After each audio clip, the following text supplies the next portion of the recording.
mo yung bahay ko. Tsaka Pakita yung mo. bahay ng laging. Bahay ng laging to.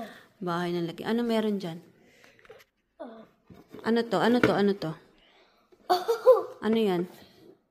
Mga pumpkin. Sa Tagalog? Puno. Kalabasa. Basa. Ito yung puno. Puno ng lagim. Ito, anong tawag dito? Tsaka meron ng sapot kaso ayaw ko maglagay ng sapot. Ayaw niya daw ng sapot. Ayaw niya kasi ng gagamba. Ano to naking nasa pintuan? Turo mo sa kanila ano yung mga nasa pintuan. Ito oh. Turo mo ano yung mga nasa pintuan. Wala.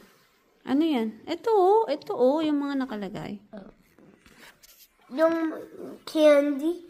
Oh, magugi. Ano yan? Hindi ko alam.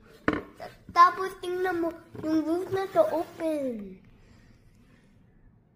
Wow! Wow! Anong nasa loob? Wala. Ba't nagulat ka? Wala naman pala.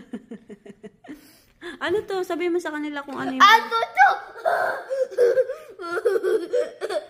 Ito, ano to?